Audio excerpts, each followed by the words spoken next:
खबर सलोन से है, जहां केंद्रीय महिला एवं बाल विकास मंत्री स्मृति ईरानी ने बुधवार को सलोन कस्बे के एक लॉन में आयोजित सांसद महिला खेलकूद प्रतियोगिता के समापन समारोह में शामिल हुई। समारोह में बतौर मुख्य अतिथि केंद्रीय मंत्री ने विजेता खिलाड़ियों को पुरस्कार देने के साथ 1 करोड़ के विकास कार्यों का लोकार्पण किया। अपने संबोधन में केंद्रीय मंत्री ने कहा कि जो वर्षों से लंबित कार्य और अभिलाषाएं है उन्हें पूर्ण करने में सफलता हासिल की है। कांग्रेस का बगैर नाम लिए सांसद ने कहा कि 50 वर्षों में जो नहीं हुआ उसकी शुरुआत 5 वर्षों में की है, कि जो वादा अमेठी की जनता के साथ किया है उसे निभाया है। जनता को 26 सड़कें समर्पित करते हुए सांसद स्मृति ईरानी पूर्व विधायक व राज्य मंत्री स्वर्गीय दल बहादुर को लेकर भावुक हो उठी। उन्होंने कहा कि विकास कार्यों की शुभ शुरुआत स्वर्गीय दल बहादुर जी के संदिग्ध में की थी। कहा कि जब भी पूर्व विधायक को याद करती हूँ तो उन्होंने संतोष होता है कि गाँव गली की जनता से जो वादा किया है उसे पूरा किया है। सभी को संबोधित करते हुए उन्होंने पूर्व प्रधानमंत्री की कुछ कविताओं को पढ़ते हुए कहा कि जिस पार्टी को शुरुआत दी गई कि एक लफ्ज से हुई थी, अगर एक साधारण परिवार का नागरिक चाहे तो साधारण परिवार के लोगों को सेवा का मौका दे सकता है। अगर वो नागरिक सत्ता में सेवा करने के लिए जाता है तो सांसद और सरकार में समन्वय होता है। 26 सड़कें भी बनाती हैं। 1,30,000 महिलाएं दौड़ में भाग लेती हैं और इसी रायबरेली बैंक के कॉर्पोरेटिव बैंक में 1 वर्ष के अंदर 90,000 मेंबर भी बनाए जाते हैं। स्मृति ईरानी ने कहा कि ये जो असंभव था उसे प्रधानमंत्री मोदी ने संभव करके दिखाया है। आर्थिक चुनौती के चलते वो घर की लक्ष्मी का पासबुक के नाते सम्मान नहीं कर पाते। आज तुमने समाज को ये संदेश दिया है कि अगर हम सब चाहें, 100 नहीं 10 नहीं, अगर एक भी गरीब बेटी का ऐसा बैंक का पासबुक अगर हम दिलवा पाए तो ये आपके जीवन का सबसे बड़ा दान होगा। इसलिए मैं तो सबको प्रोत्साहित करना चाहूंगी, विशेष भाई। वैसे आपको पीयूष जी देखना चाहिए, खेल कूद में भाग लिया औरतों ने, सामने की पहले 3 पंक्तियां भाई लेकर बैठे। हम जीते हम, चेयर पे बैठोगे तुम।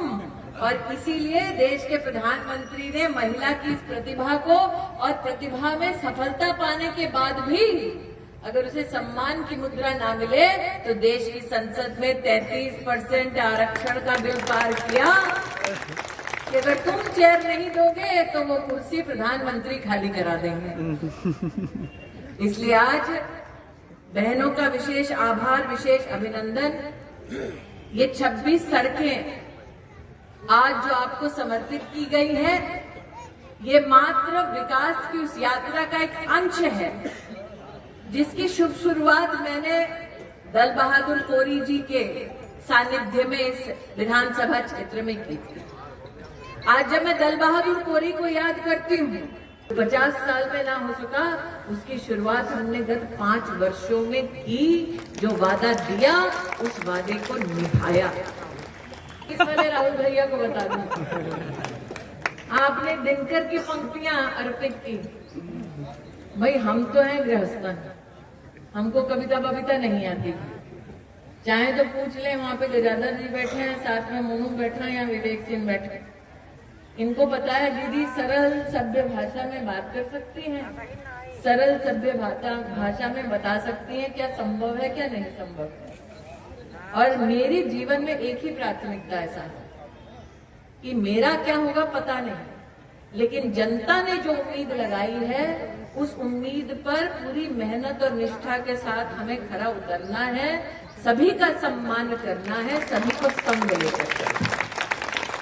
इसलिए आपने दिनकर की कविताएं सुनाई,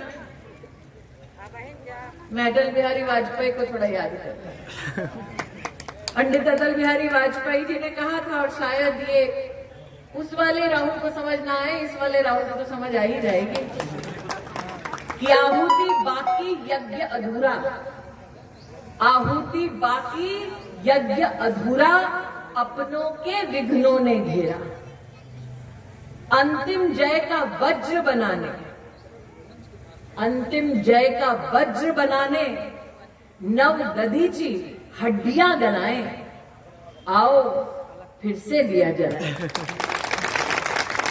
भावना कि अगर साधारण नागरिक चाहे तो साधारण परिवार के लोगों को सेवा का मौका दे सकता है, और वो नागरिक जब एक साधारण परिवार के व्यक्ति को सत्ता में सेवा करने के लिए भेजता है, जब संसद, सांसद और सरकार में समन्वय होता है तो 26 सड़कें भी बनती हैं तुरंत, 1,30,000 महिलाएं दौड़ में भी भाग लेती हैं और विवेक सिंह जैसे नेता फिर इसी रायबरेली में एक वर्ष में 90,000 कोऑपरेटिव के नए मेंबर भी बनाते हैं। जो असंभव था वो संभव मोदी ने कर दिखाया।